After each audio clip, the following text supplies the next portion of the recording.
To stage the 2026 World Cup, organizers must accommodate 48 teams playing 104 matches across a footprint spanning 4,400 kilometers, generating roughly 9 million tons of carbon emissions.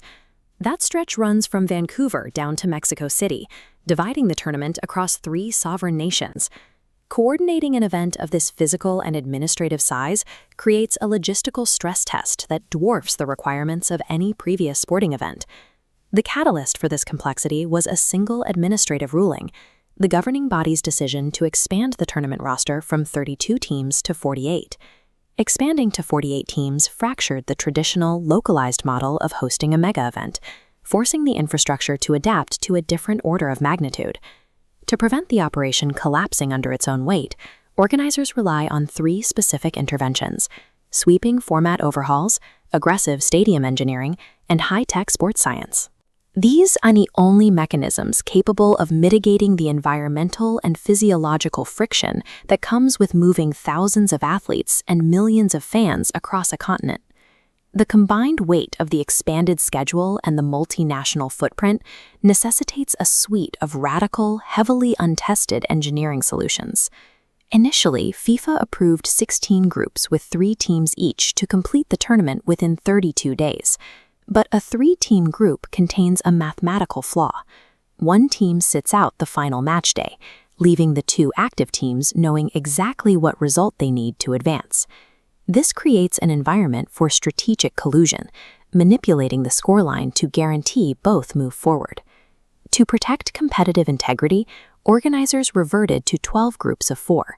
Here, final day matches kick off simultaneously, removing the opportunity to collude.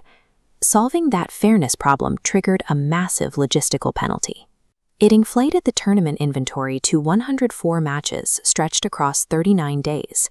This expanded structure also forces the creation of a 32-team knockout bracket, meaning the eventual finalists will have to survive a path of 8 matches to reach the trophy. For national team managers, the tactical calculus shifts. Survival depends heavily on physiological preservation and deep squad rotation, rather than relying solely on a starting 11. By closing a mathematical loophole, organizers engineered a physiological and logistical gauntlet for every athlete involved. To manage the immense travel distances, organizers divided the continent into 3 rigid geographic zones: East, Central, and West. Teams are clustered within these corridors to limit long-haul flights during the group stage. Within these zones, FIFA enforces a strict clean site principle, legally stripping all 16 host venues of their corporate naming rights and commercial branding. This brings us to venues like the rebranded Los Angeles Stadium. It is a multi-billion-dollar facility structurally incompatible with international football regulations. Built for American football, the stadium's lower concrete bowl is too narrow, cutting into the 68-meter width of a regulation pitch. The solution requires heavy engineering.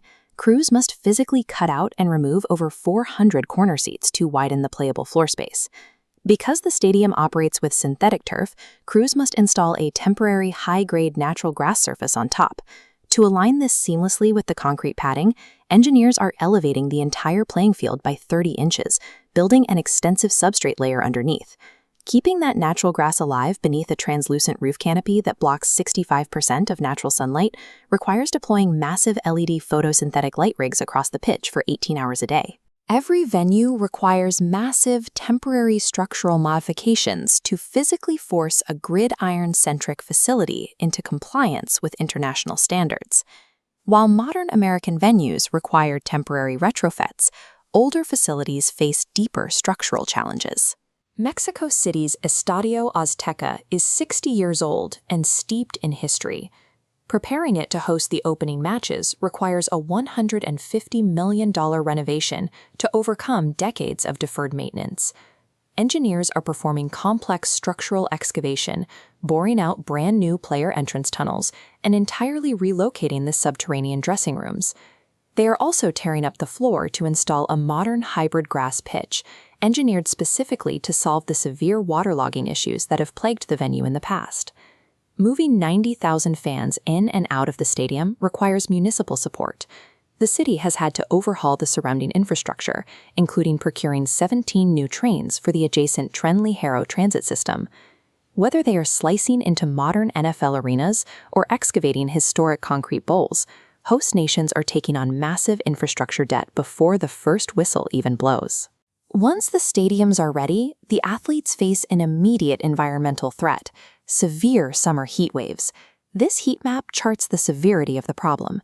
Data projects that 14 of the 16 host cities will exceed a wet bulb globe temperature of 28 degrees Celsius during the tournament.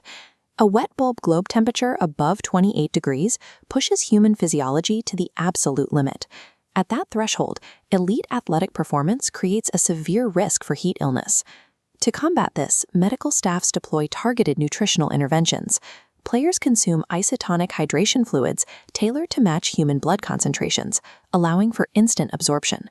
In high-humidity coastal venues like Miami, teams rely on core cooling electrolyte-infused slushies at halftime to rapidly lower internal body temperatures from the inside out.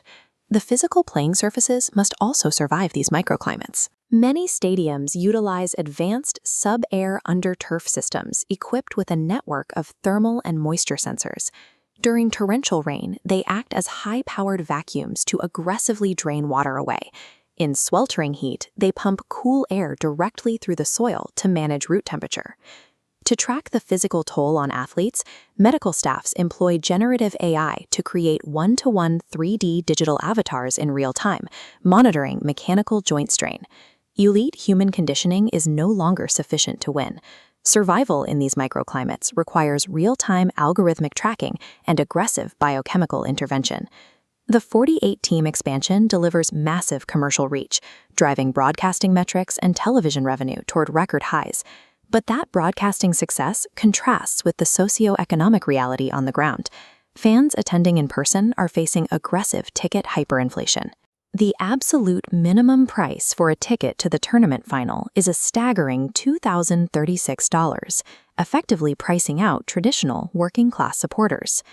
Then there is the ultimate hidden cost of staging an event across a continent-spanning footprint, an immense carbon load.